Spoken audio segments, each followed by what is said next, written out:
So how do you essentially neuter a song as a cover band? That's what we're going to be talking about today. What I wanted to do was choose a song and sort of experiment with it, or at least part of a song. And what I did was I made two versions of a very popular cover song that a lot of bar bands play. And it's Hurt So Good by John Mellencamp.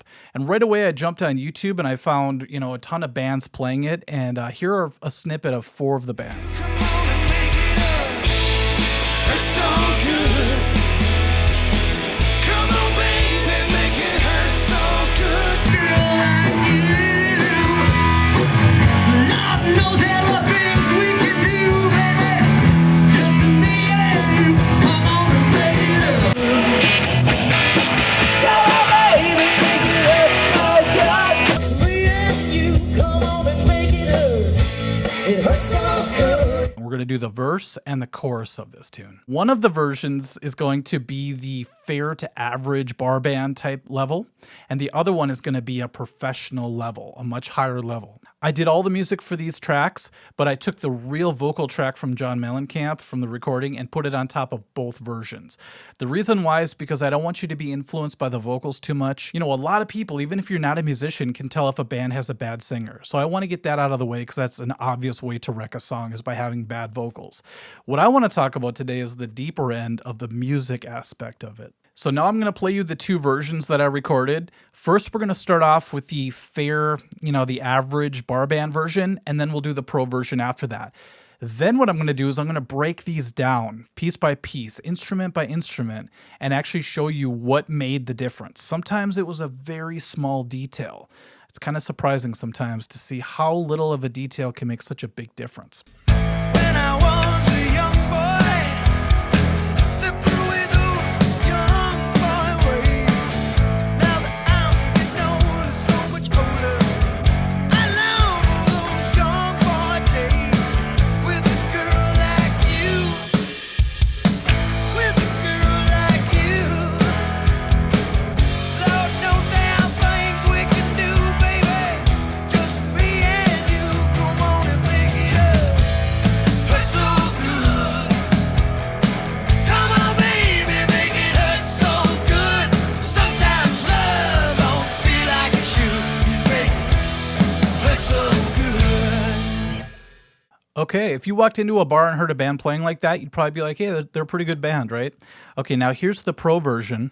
When I was a young boy, simple with those young boy ways. Now that I'm getting older, so much older, I long for those young boy days with a girl like you, with a girl like you.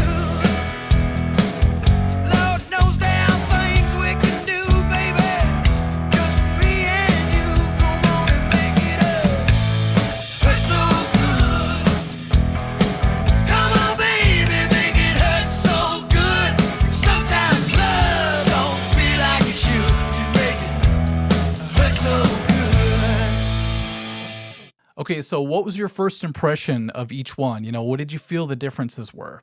Let's go into the details really quick on what makes each one of these work and why the end result is so different between the two when you change a few little details. So since I'm holding the guitar, let's start with that. One thing you may have noticed is that a lot of the bands that I showed earlier have a lot of distortion on their guitar tones, and that could really ruin a song as well. So keep an eye on that. This song really requires very minimum overdrive, just a little bit to give it some edge. That's all you really need. You can even go completely clean as well. The average version of the song was real jammy. That's what I heard a lot of the cover bands doing, the ones that I showcased earlier. Come on, baby, make it hurt so good. It's a lot of this going on.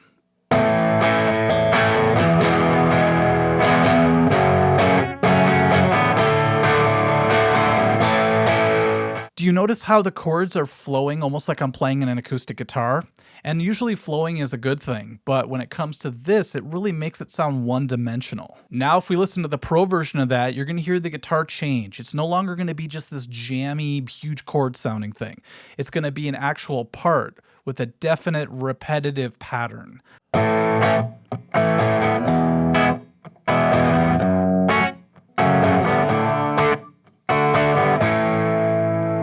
What makes that more professional is it starts and stops, it has dynamic hits, and it really gives you a really good bed to sing over the top of. It just feels really good, especially because there's two guitars. If you put one in each ear, you feel like they're balancing each other out in a really cool way, because the main guitar is going. The other guitar is doing more like a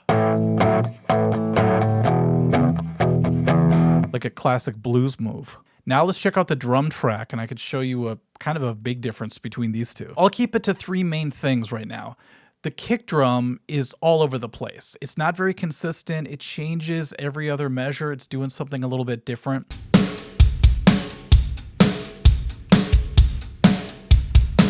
I'm hitting crashes all over the place, you know, later on in the beat.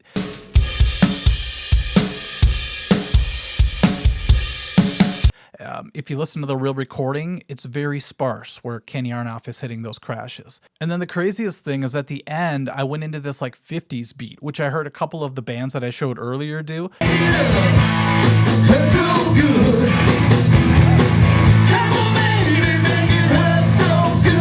Where they go kick, snare, snare, kick, snare. It's like an old 50s thing, right? I think they're trying to emulate the claps that are going on in the real song, but if you listen to the real drums, Kenny is not doing that. He does it once in a while, but the main beat is still there. Now, when I show you the professional version of the track that I did, you're going to hear patterns everywhere. Listen for the kick drum especially. You're going to hear a 1, 2, 3, and 4, and 1. And you might notice that there's always a kick on the 1 beat, no matter what. 1, 3, and 1. All right, so that pattern was all over that beat. So 1, 2, 3, 4, and 1. Even if there was a hit on the and of 4, you know, the push, there was still a kick drum on the next one. So that's how important that is to this beat. I don't think any of the drummers that I showed earlier did this groove the right way. And then during the chorus part, there was one time where the snare hit double, like a 50s beat. But then it goes back into the regular groove. So that is the more disciplined way of playing that song. Okay, and then last, we're going to check out the bass lines. This is way more important than you might believe. Back when I first started playing in bands, I didn't pay too much attention to the bass. I think that's just a common guitar player thing, you know, ignore the bass player or something. But anyway, it really shocked me when I finally learned how important the correct bass line is for a song. It just feels like a whole different tune if it's not correct. So let me switch to a bass real quick. I'll just have to play this through my guitar amp today. Okay, so here's the average version. So once again, we're getting that one-dimensional feel when I play bass this way. If you're in a band like Green Day, that works great, but when you're playing a classic rock song like Hurt So Good, you really need to have the right bass line for it to feel right and to sound right. Now let's go to the professional level bass.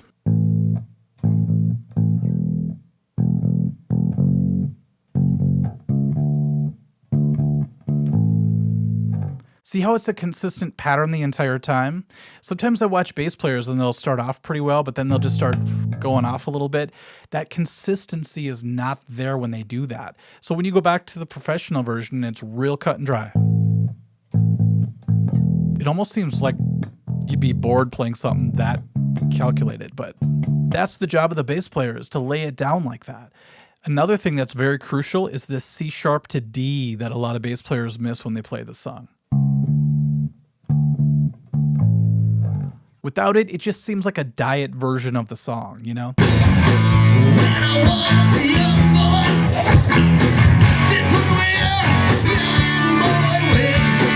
And towards the end of the chorus, there's a cool lick right there, and I hate it when that's missing because that, to me, is such a crucial part. All right, now let's put all of those details together, and even though some seem very small, let's hear the difference by once again playing the entire band with the vocals. So here's the average version once again.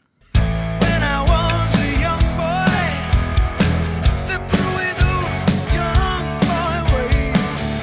Now that I'm getting older, so much older, I long for those young boy days with a girl like you, with a girl like you. Lord knows there are things we can do, baby, just me and you. Come on and make it up.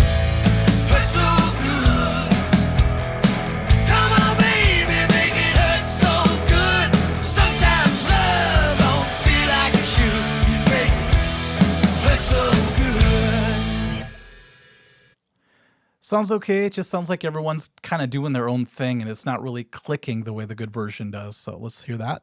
When I was a young boy, said put away those young boy ways. Now that I'm getting older, so much older, I long for those young boy days with a girl like you, with a girl like you. Lord knows there are things we can do, baby, just me and you. Come on and make it up. Hurt so good. Come on, baby, make it hurt so good. Sometimes love don't feel like it should. You make it hurt so good. I really love that professional, mature consistency that that track has. Now, some people might pick up on that the more professional version was slower. It was closer to the actual recording tempo. And the other one is a little bit faster.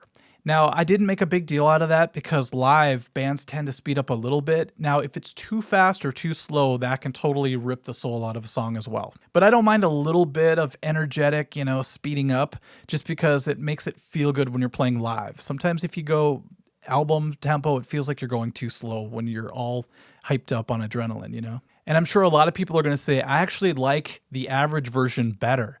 It just feels more open. It's a little more exciting. And I totally understand because, most of my life I've played covers like that. And I don't mind doing that. But in the end, being a huge music fan, I love to do a song justice and really get into, like I keep saying, to what makes a song actually work. And I really do get that feeling like I'm neutering a song if I don't put the time in to learn all the details. So let me know what you think in the comments section. Which one did you prefer? And if you're in a band, do you find that sometimes your band glosses over details? Or are you one of those bands that really do your studying, really do your homework? And do you feel like it's worth putting in all that time? Sometimes you watch a band and they're barely playing anything right and the crowd loves it and they still get paid the same and everything. So I think it's up to each band and each musician of how they want to portray a song. Okay, everyone, thanks for watching. We'll catch you later. Bye-bye.